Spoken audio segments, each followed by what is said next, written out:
Very good morning, dear students, once again. In the last video, you have learned about all the three different kingdoms, that is Kingdom Monera, Kingdom Protista and Kingdom Fungi. Now in this video, you are going to learn about the classification of microbes. You have learned about the general classification of all the living organisms before. Now you are going to study individually the classification of the microbes. So now let us begin with the first classification, that is bacteria. You can see over here I have shown the picture of a bacteria. Okay, now you can clearly see that bacterium is unicellular. You can see over here this is a unicellular organism, and it is having a nucleoid, or also called as a DNA, which is present in the cytoplasm itself. Here you can see the cursor over here. So from here you can come to know that the DNA is directly present in the cytoplasm and it is not present within the nucleus, and therefore it is called as a prokaryotic organism. With the cell wall, you can see a cell wall is here. Okay, fine. Now it is also said that it is independent or parasitic organism. What does this mean? Independent means it lives alone, singly. Whereas parasitic organism means those organisms which lives within the within other organism. So that other organism is also called as a host organism. So it lives sometimes outside as free living, also called as independent, or it might be a parasite. That means it might live inside the body of organism by causing some or the other disease. Sometimes many bacteria may form colonies. So here it is said it is unicellular. So it remains unicellular, but sometimes what happens, they may form colonies. Next, they reproduce by simple binary fission. Now you know reproduction. Reproduction means they have to produce their new organisms, and for that matter they require to reproduce. So to reproduce, they reproduce by a simple binary fission. So you can see this picture which I have shown, in which a single cell is dividing into two different cells. So since it is dividing into two, it is also called as binary. Bi means two. So one single cell divides into two. You can see the nucleus first divides, and then it divides into two cells, and then those two cells get separated from the mother cell and they become two. So this type of division, cell reproduction, is also called as binary fission. So in favorable conditions, bacteria grow vigorously and can double their number in 20 minutes. So bacteria is so fast reproducing that if you see under the microscope, you try to grow them, or in the culture medium, they will be growing very fast. So that means they will double their number. Suppose there are 4 bacteria, they will become 8, and so on. So this is what a bacteria looks like. Okay, so let us see some of the shapes of the bacteria in the next slide. So here you can see the shapes of the bacteria, different shapes of bacteria. Here I have shown only cocci. Cocci means a spherical shape. You can see cocci can be a single one, or they might be in the form of colonies. So if it is 2 cocci, or it will be called as diplococci. Streptococcus means like a chain, and in the form of a colony like this, it is called as a staphylococci. So you can also see on page number 2, there are different examples given of the bacteria. Different names of the bacteria are given. And then you can see the other different shapes of the bacteria here. Here is the first one is the coccus. Second one is Coccobacillus. First you should know what is a bacillus. Bacillus looks like this, like a cigar shape, you can see. So this type of bacterium is called as a bacillus. Example is Lactobacillus, which is found in the milk. Okay, so last time I have already told you how to prepare the slide of a lactobacillus by taking the curd.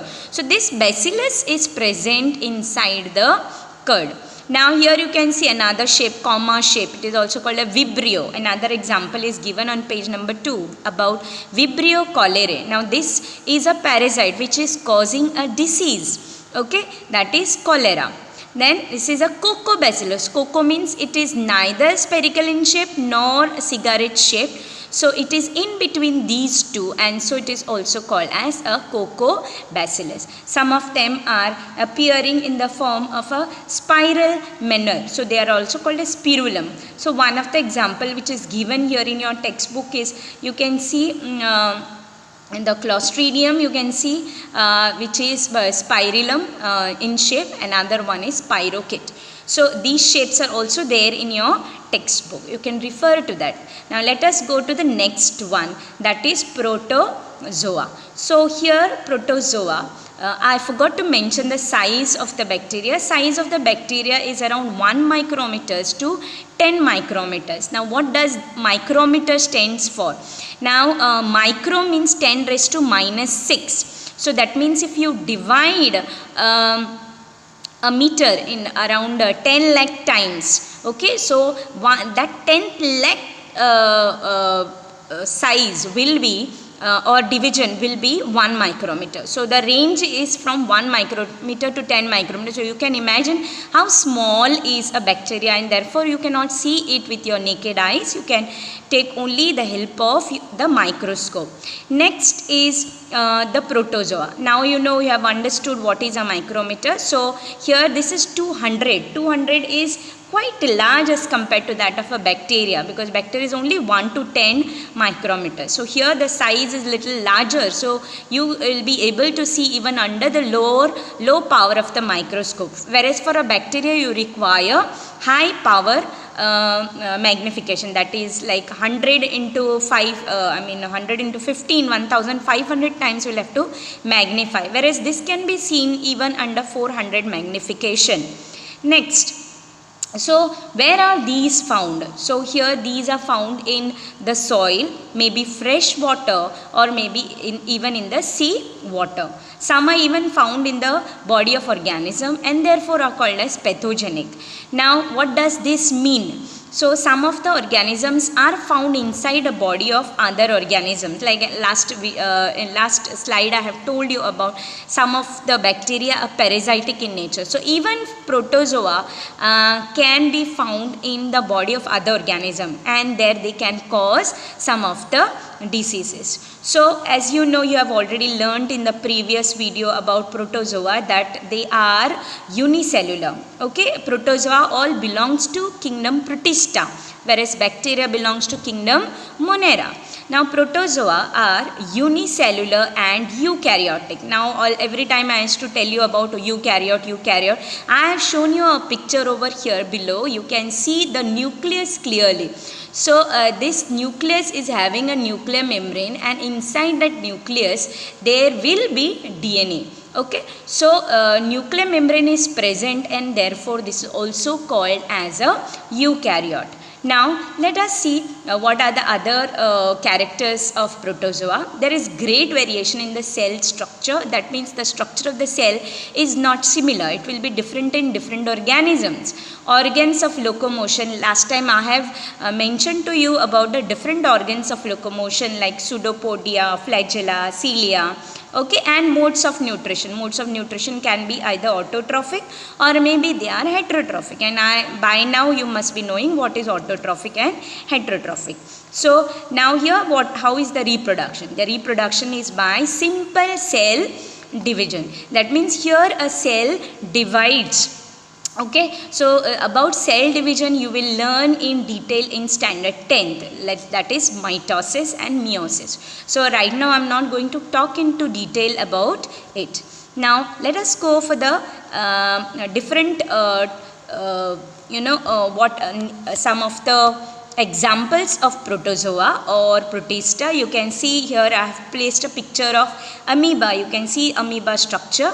Then you can see paramecium here. Then you can see entamoeba, okay, Plasmodium vivax and Euglena. So amoeba, everybody is aware of it. Okay, they are found mostly in the pond water, even along with paramecium. Entamoeba you might have heard for the first time, but entamoeba, let me tell you about it. It causes a disease called as amoebiasis, and around 50,000 people in the whole world dies due to the infection by entamoeba. So it is pathogenic in nature, as it is mentioned earlier. It is pathogenic, which causes disease. Now Plasmodium vivax also causes a disease called as malaria. Now you might be saying malaria is caused by our mosquito. Yes, of course mosquito, but then mosquito carries this Plasmodium vivax. So mosquito does not cause malaria, but Plasmodium vivax causes malaria. And of course this is Euglena along with another. Here I have placed, I have got a picture along with Euglena as well as Paramecium. Fine. So here in this today you have studied about bacteria, which belongs to kingdom Monera, and protozoa, which belongs to kingdom Protista. In the next video you are going to learn about algae, fungi, and of course viruses. So till then, thank you.